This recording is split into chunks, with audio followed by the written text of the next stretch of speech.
بازار کیوں نہیں بیٹھے، ہم مسجد اور مدرسے میں کیوں بیٹھے؟ یہ پہلا پوائنٹ میں عرض کرنے لگا ہوں۔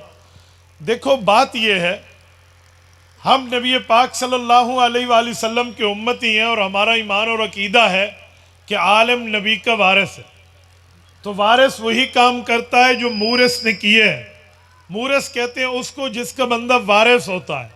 تو ہمارے نبی پاک نے تجارت کی ہے، لیکن اعلان نبوت کے بعد حضور بازار نہیں گئے۔ ہمارے نبی پاک نے تجارت کی ہے، اعلان نبوت کے بعد تجارت کی ترتیب اللہ کے رسول نے نہیں رکھی۔ ہمارے نبی پاک نے تجارت کی ہے، لیکن وہ تجارت ملک غیر ملک میں کی ہے۔ پر جب آیت اتری وَأَنذِرْ عَشِيرَتَكَ الْأَقْرَبِينَ، جب آیت اتری اقرأ بسم ربک الذی خلق، جب آیت اتری یا ایھا المزمل یا ایھا المدثر، پیغمبر تجارت کرنے نہیں گئے، رسول اللہ نے کاروبار چھوڑ دیا، حضور پاک نے بزنس مینی چھوڑ دی۔ وجہ کیا ہے؟ رزاق پہلے بھی اللہ تھا، رزاق اب بھی اللہ ہے، رزاق ہمیشہ اللہ ہوگا۔ پہلے نبی پاک نے تجارت کی ہے، اب تجارت کیوں چھوڑی ہے؟ بھائیو وجہ ایک ہی ہے، رسول اللہ صلی اللہ علیہ وسلم نے اعلان نبوت کے بعد اللہ کی طرف سے دی ہوئی اس ذمہ داری میں اپنا وقت لگایا، اس ذمہ داری میں اپنے آپ کو مشغول رکھا جس ذمہ داری کے لیے رب نے نبوت کو بھیجا تھا۔ باقی دنیا ضرورت کے اوپر چھوڑ دی ہے، دنیا کو مقصد نہیں بنایا۔ مل گیا تب بھی شکر کیا، نہ ملا تب بھی گزارا کیا۔ اسی بات کو سمجھانے کے لیے حدیث پاک موجود ہے۔ حضرت امام ابو بکر ابن ابی شیبہ رحمہ اللہ نے یہ روایت ذکر کی ہے، حضور پاک نے فرمایا تھا اجوع یوما و اشبع یوما، رب کریم مجھے ہر وقت کھانا نہیں چاہیے، کبھی کھانا مل گیا شکر گزار بندہ بنوں گا، کھانا نہ ملا میں صبر کر کے دکھاؤں گا۔ ہاں وہ وقت بھی آیا جب نبوت نے اس بھوک کی وجہ سے اپنے پیٹ پر 2 پتھر باندھے۔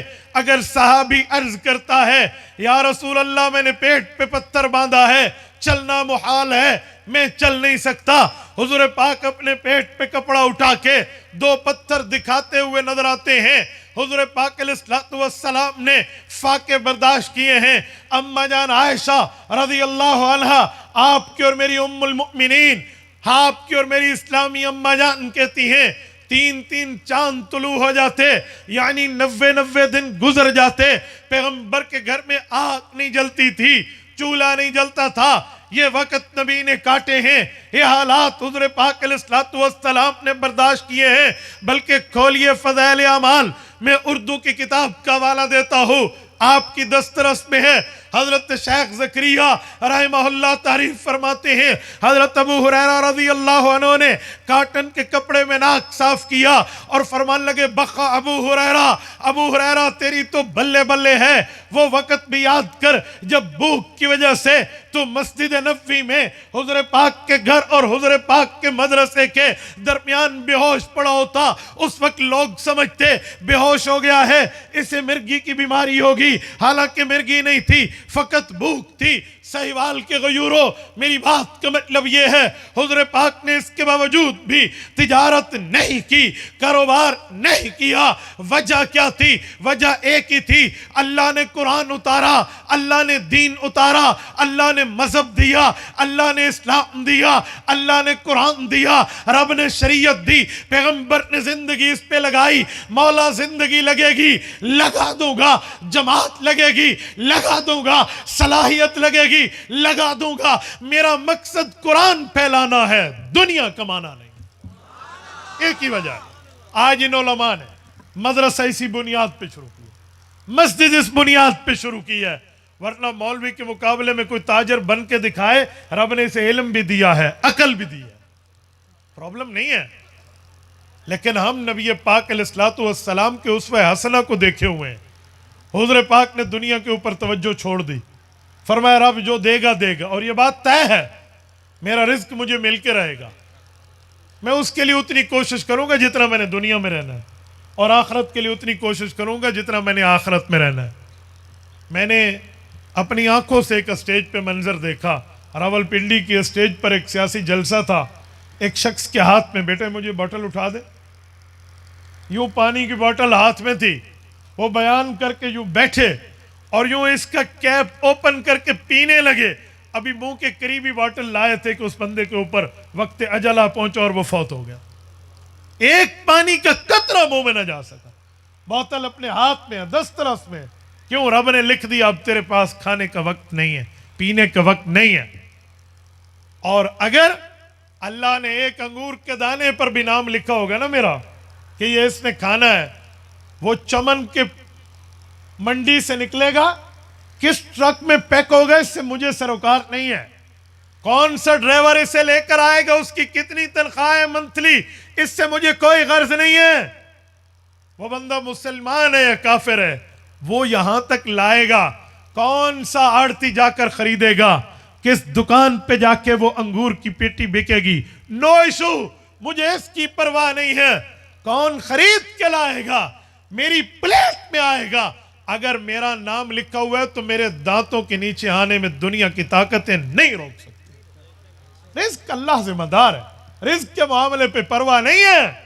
میرے ساتھیوں، میں یہی بات سمجھانے کے لیے آپ کو بتا رہا ہوں. یہ مدرسہ ان علماء کرام نے حضور پاک صلی اللہ علیہ وسلم کے اس اسوہ حسنہ کی بنیاد پہ بنایا ہے کہ ہم رزق کے پیچھے نہیں جائیں گے، ہم رزاق کے دامن میں آئیں گے. اور سنیں، میں نے کہا اگر مولوی تجارت کرے تو بہتر کما سکتا ہے. میں اس کی اگزامپل دیتا ہوں. اس دھرتی کا سب سے بڑا تاجر لانے لگا ہوں. صحابہ کے بعد اس شخصیت کی بات کر رہا ہوں جس شخصیت کو دنیا امام اعظم ابو حنیفہ نعمان بن ثابت رحمہ اللہ کے نام سے جانتی ہے. حضرت امام اعظم ابو حنیفہ کتنے بڑے تاجر تھے، کتنے بڑے بزنس مین تھے. ایک شخص سامنے سے آتے ہوئے گھوڑے کو ایٹ لگا کے سائیڈ چینج کر کے ڈائریکشن تبدیل کر کے گیا. امام صاحب نے پوچھا یہ تو بہت اللہ والا بندہ ہے، نیک آدمی ہے، ہمارے سامنے کیوں نہیں آیا، اس نے ہمیں دیکھ کے کیوں رخ بدلا. امام صاحب کو شاگرد بتاتے ہیں حضرت اس کا نام تو آپ کے ان رجسٹروں میں درج ہے جن بندوں نے آپ کے پیسے کھا گئے تھے، اس نے قرضہ واپس نہیں کیا، یہ شخص بھی آپ کے قرضہ کھانے والوں میں سے تھا. حضرت امام صاحب نے کہا اللہ اکبر، بندہ نیک ہے لیکن قرضہ دینے کی اس کے پاس طاقت نہیں ہوگی. بتاؤ کتنا قرضہ تھا. اس وقت امام ابو حنیفہ کی سخاوت جوش مار رہی تھی. انہوں نے بتایا 1000 دینار، 1000 اشرفی اس بندے کے اوپر آپ کا قرضہ ہے، اس نے آپ کو لوٹانا ہے. میرے دوستو، حضرت امام اعظم ابو حنیفہ رحمہ اللہ نے جب 1000 اشرفی سنی فرمایا اس کا نام کاٹ دو اور اس تک پیغام دے دو ہم نے تمہیں اللہ کے لیے معاف کر دیا، آئندہ ہم سے ملے کرو. 1000 اشرفی کتنی ہے؟ آؤ ذرا کیلکولیٹر نکالو، میں آپ کو حساب کتاب کرانے لگا ہوں. 1000 دینار، آج دنیا دینار جانتی ہے کہ کویت کی کرنسی کا نام دینار ہے. واہ، وہ تو 600 روپے کا ہے، 800 روپے کا ہے، 900 روپے کا ہے.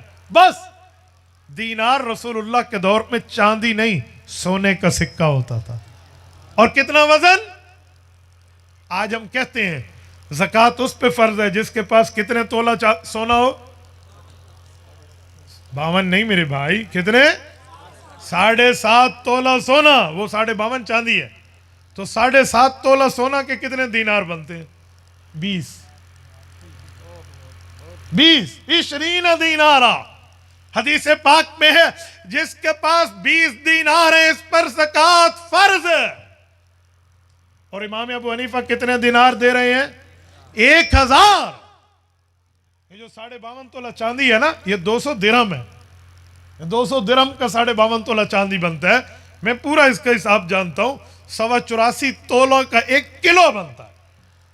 اوزان شرعیہ حضرت مفتی شفیع رحمۃ اللہ علیہ نے ایک چیز میں لکھی. علماء تو یوں انگلیوں پہ اس میزان کو جانتے ہیں، سا کیا ہے، مد کیا ہے، اور جو ہے نا کیا کہتے ہیں قفیز کیا ہے اور بر کیا ہے. پوری ترتیب کے ساتھ وزن بتا سکتا ہوں. لیکن میں ایک جملہ سمجھانے لگا ہوں کہ مولوی تجارت کرنے پہ آئے وہ خلوص نہیں ہوتا، وہ سخی ہوتا ہے. حضرت امام صاحب اتنے بڑے تاجر ہیں، 1000 دینار 1 منٹ میں اگلے کو معاف کر رہے ہیں. بتاؤ اس کے پاس اپنی سیونگ کتنی ہوگی، اس کے پاس اپنا پروفٹ کتنا ہوگا. علماء اگر بازار بیٹھے انہیں پرابلم نہیں ہے، لیکن جب مولوی بازار میں بیٹھ گیا وہ تجارت کرنے میں مشغول ہو گیا. بتاؤ تمہیں دین بتانے والا کون ہوگا؟ تمہارے بچوں کو پڑھانے والا کون ہوگا؟ تمہارے بچوں کے کان میں اذان کون دے گا؟ تمہاری اولاد بالغ ہوگی، ان کا نکاح کون پڑھائے گا؟ جب کوئی مر جائے گا اس کی جنازے کی مغفرت کے لیے بات کون کرے گا؟ ورنہ میں تو دنیا داروں کے جنازے پڑھاتا ہوں. میں نے ایک جنازے پڑھانے کے لیے آگے ہوا تو اس کا سگا بیٹا میرے کان میں کہتے ہیں سر ایکسکیوز می 1 منٹ. جی بیٹا بتاؤ کیا مسئلہ ہے؟ کہ ابا تو فوت ہو گئے ہیں لیکن مجھے جنازہ پڑھنا نہیں آتا، مجھے حل بتائیں، کیا میں 3 دفعہ قل ہو اللہ پڑھ لوں جنازہ ہو جائے گا؟ دنیا داری نے تو ہمیں یہ دیا ہے. علماء مدرسے میں بیٹھیں گے، نبوت کی وراثت کو لے کر بیٹھیں گے، شریعت کی وراثت کو لے کر بیٹھیں گے، دین کو لے کر بیٹھیں گے، اپنا کاروبار چھوڑیں گے، بزنس مین بننا چھوڑیں گے، تجارت چھوڑیں گے، اور یہ سب کچھ حضور کے دین پہ لگائیں گے، تب جا کر دین چمکائیں گے انشاءاللہ. اور میرے ساتھیوں میں ایک بات سمجھانے لگا ہوں، اور یہی کام نبی پاک نے کیا ہے. یہی کام حضور مسجد میں بیٹھے، مدرسے میں بیٹھے اور صحابہ کو پڑھا کے دکھایا. رسول اللہ صلی اللہ علیہ وسلم نے یہ کام فرمایا. اس اتباع میں علماء بیٹھے ہیں، ورنہ قرآن کی حفاظت کی ذمہ داری اللہ نے لی ہے. آج ہمیں لوگ کہتے ہیں جب قرآن حفاظت اللہ کر رہا ہے قرآن کی، تو تم یہ پگڑیاں پہنانے والوں کو کیوں حافظ بنا رہے ہو؟ اس کے لیے مدرسہ کیوں بنا رہے ہو؟ اللہ حفاظت کرے گا. تو میں کہتا رہتا ہوں بھائی آپ دکانیں کیوں چلا رہے ہو؟ رزق بھی اللہ دے گا. کاروبار کیوں کر رہے ہو؟ رزق بھی اللہ دے گا. فوراً ریزائن آف جاب، صبح استعفیٰ دے دو. اسی جاب نہیں کرنی، سانو لوڑ کوئی نہیں. اسی دکان نہیں چلانی، چھڑ دو. کیا ہمیں اللہ رزق دے گا؟ آپ دکان کو تالا لگاتے ہوئے صبح جلدی جلدی آؤں گا، ہاں شام کو تھوڑا زیادہ بیٹھوں گا، بہترین طرح پہ چیزیں رکھوں گا تاکہ میرے گاہک کی توجہ ادھر ہو. کیوں بھائی؟ رزق کی ذمہ داری اللہ نے رکھی ہے.